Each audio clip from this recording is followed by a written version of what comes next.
Something's a little off in many of the responses you get after you've assigned a reflection to your students. Their work is not wrong exactly, but kind of thin.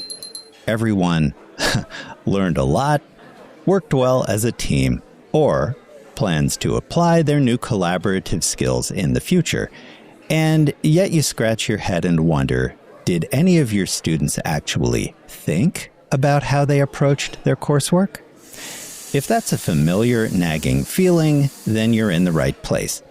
Today, we'll examine the difference between superficial and deeper reflection. Hello again, everyone. I'm Professor Stokes Schwartz, and welcome back to the Collaborative Cafe.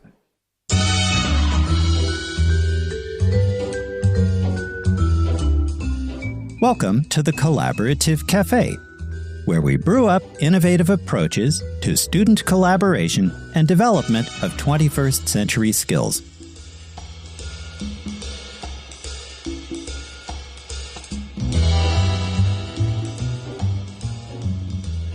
Okay, let's look at the differences between superficial and deep reflection using one simple prompt.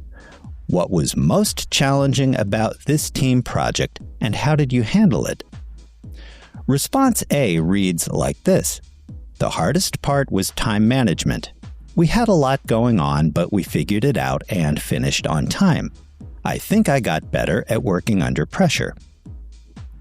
There are at least 3 ways we can tell that type of reflection is superficial. To begin with, phrases like a lot going on and figured it out convey little to no information.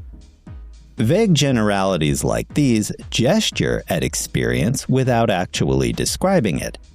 If you could paste the sentence into any student submission without it being wrong, it's a generality. Next, surface writers often tell you what happened, but never why or how.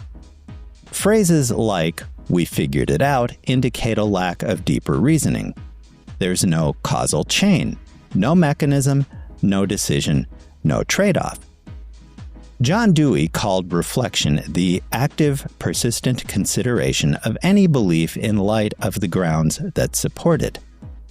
Absent reasoning means absent reflection. Third, surface responses often slip into the collective we without ever locating the individual. Self-reference is missing. Boud, Keogh, and Walker's foundational work on reflective learning emphasizes that genuine reflection requires returning to personal experience, not the team's experience in the abstract. Now, consider this more detailed response B. I kept volunteering to coordinate the timeline because I assumed I'd be good at it. I usually am. But 2 days before the deadline, I realized that I'd miscalculated how long the design phase of our project would take, and we almost missed one of our internal deadlines. I had to have a conversation with my teammates that I'd been avoiding. What surprised me was how relieved everyone was when I just admitted the mistake. I think I default to projecting confidence even when I'm uncertain, and that showed me that honesty is actually more effective. That is deep reflection. Pay attention to what's different about it.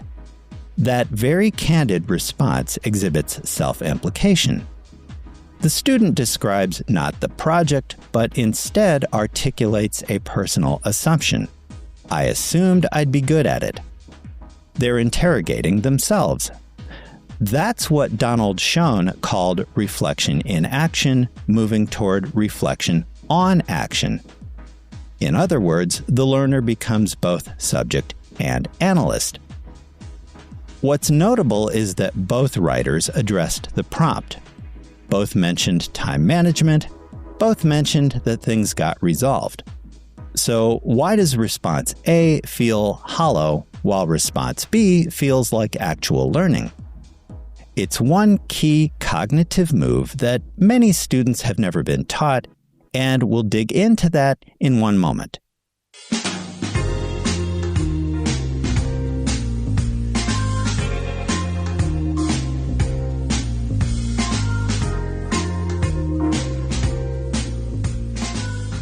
Okay, naming the surprise is the key move that makes everything else work in response B. Remember that response includes this sentence. What surprised me was how relieved everyone was. That's it. That's the hinge. That aha moment signals a gap between expectation and reality, and that's where the real learning happens. Mezirow's transformative learning theory tells us that genuine perspective change begins with a disorienting dilemma. When students identify and articulate that aha moment, they're forced to acknowledge where prior assumptions fell short and revise their approach moving forward. That's the full reflective cycle. And once we instructors know to look for it, its absence becomes unmistakable. You're listening to the Collaborative Cafe, where we brew up innovative approaches to student collaboration and development of 21st century skills.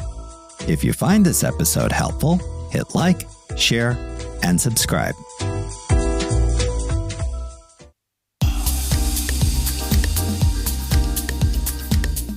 Okay, let's review the differences between superficial versus deeper reflection.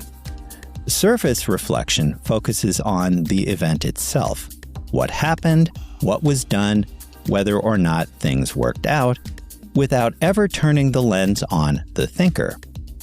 It trades in vague generalities like, we figured it out, skips the reasoning behind learning team decisions, and hides the individual behind a collective we.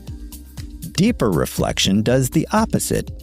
It locates a specific moment of surprise, names the assumption that got disrupted, traces the reasoning through the discomfort, and arrives at a revised understanding of self.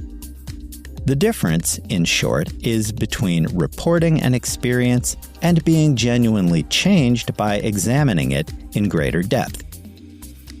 Next time, we'll take a look at the most common mistakes those of us on the instructor side of the desk make when writing reflective prompts. See you then.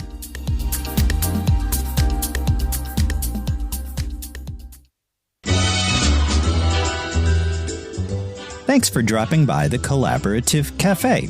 See you again soon.